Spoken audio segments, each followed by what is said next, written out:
All right, this is John Rudy with Rudy Racing, and we're working on the 1992 Dodge Dakota LE. We're building a new transmission for it. I got a new valve body, so I'll be replacing that with a new one, and this piece with a new one. All right, here's my new valve body here. You see I got a new boost, electronic boost controller. I'm saying boost because this is for a lockup torque converter, which I have a lockup torque converter.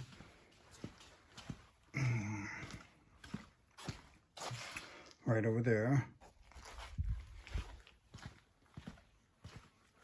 And a boost, I guess this is like a boost tube.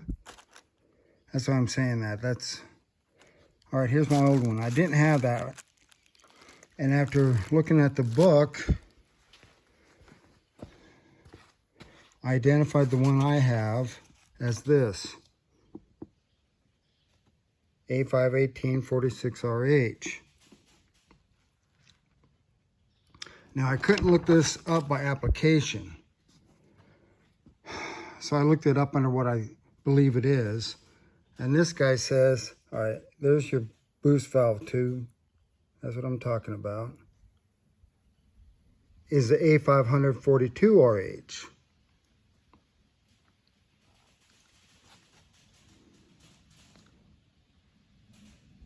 But when I looked it up on the internet,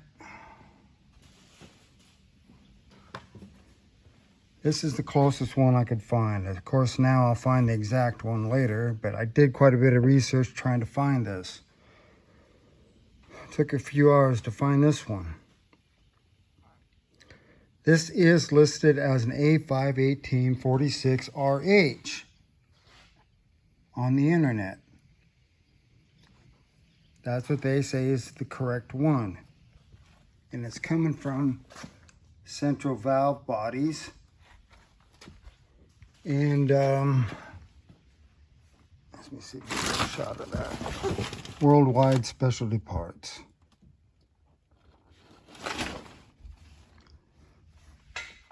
They didn't charge me a core, but they sent me a prepaid shipping so I could send my core back.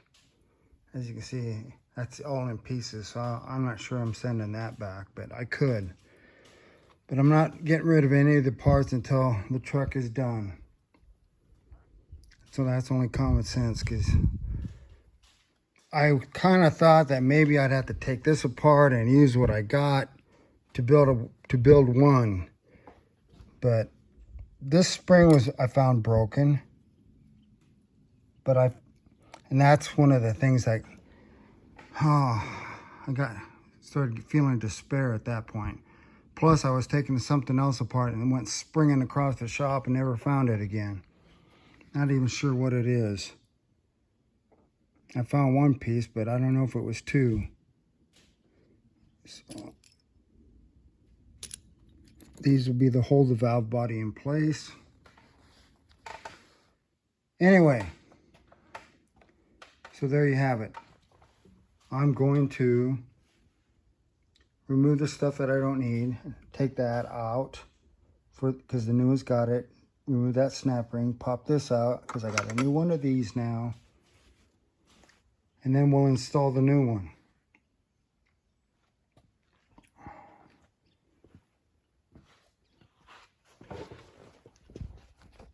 So I do believe that this valve body will work correctly.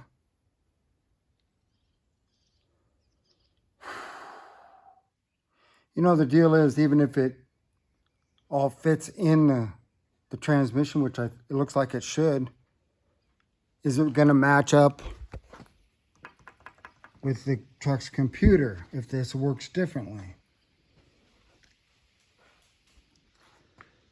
And the only drawback I have with this type of transmission is that little button. I read somewhere that they want you to put it in first, second, and third, which is drive, and then push this button. So, because that shuts off the overdrive.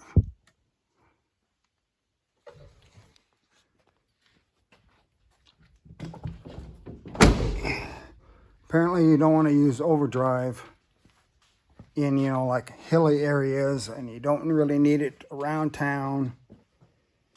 You go up one gear for overdrive, which would be fourth, push the button, and you got overdrive. The only thing I might have done wrong is use four-wheel drive too much. You know, the roads are bad around here. So sometimes I would leave it in four-wheel drive on the highway. But most of the time that was because there was ice on it, or, you know, there was just a dry spot between ice patches. But it looks like what happens is people say that your rear wheels lock up.